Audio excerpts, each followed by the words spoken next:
ভালোবেসে বিয়ে করার ১ মাস পরেই আমার স্বামী আর আমার সাথে থাকতে চায় না। আমাকে ঘর থেকে দূর, দূর করে তাড়িয়ে দিয়েছে। ২ টা বছর সম্পর্ক করে আমি আমার স্বামীকে বিয়ে করেছিলাম। আমার বাবা-মা কখনোই রাজি ছিল না এই বিয়েতে।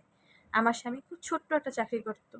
তাদের পারিবারিক অবস্থা ভালো ছিল না। ওদিকে আমি আমার বাবা-মায়ের একমাত্র মেয়ে ছিলাম। আমার বাবার মোটামুটি ভালোই টাকা-পয়সা ছিল। আমার বাবা ব্যবসা করত। আমার বাবা-মা বাধ্য হয়েই আমাকে বিয়ে দেয়।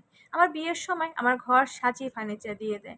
নগদ কিছু টাকা দেয় আমার স্বামীর হাতে। আমাকে সাজিয়ে দেয় গহনা দিয়ে। এরপর ২ দিন আমার খুব ভালো কাটছিল। ৩ দিনের দিন আমার স্বামী আমাকে বলল সে ব্যবসা করবে। তার টাকার প্রয়োজন। তাকে যেন আমি ৫ লাখ টাকা এনে দেই।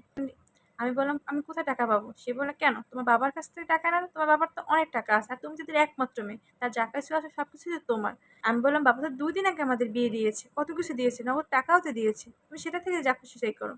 সে বলল, "না, আমার এত কম টাকায় হবে না। আমার অনেক বেশি টাকা লাগবে।" আমি বললাম, "ঠিক আছে। আমি আমার বাবার কাছে টাকা চাইতে পারবো না। আমাকে অনেক গয়না দিয়েছে। তুমি দরকার হয় সেগুলো বিক্রি করো। তারপর তুমি ব্যবসা করো।" আমি আমার সকল গয়না আমার স্বামীর হাতে তুলে দিলাম। সে সেগুলো বিক্রি করে সে ব্যবসা শুরু করছে। পরে সে আমার কাছে আবার টাকা চায়। সে বলে, "এত অল্প টাকা দিয়ে ব্যবসা হবে না।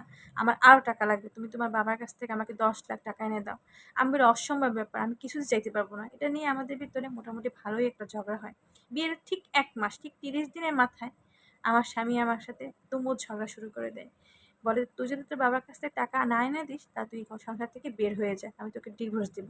আমি শুধু তোকে বিয়ে করেছি তোর বাবার টাকার জন্য। তোকে ভালোবেসে না।" আমি তারপর আমার স্বামীর কাছে হাত জোড় করে অনুরোধ করলাম যে, "প্লিজ এমন কথা বলো না। আমি তো আমার গয়নাগাটি সবই তোমাকে দিয়েছি। ভাগ্যে থাকলে এটা দিয়ে তুমি অনেক কিছু করতে পারবা। আমি আমার বাবা-মার কাছে কিছুতেই টাকা চাইতে পারবো না।" আর একটা কথাও শুনলো না।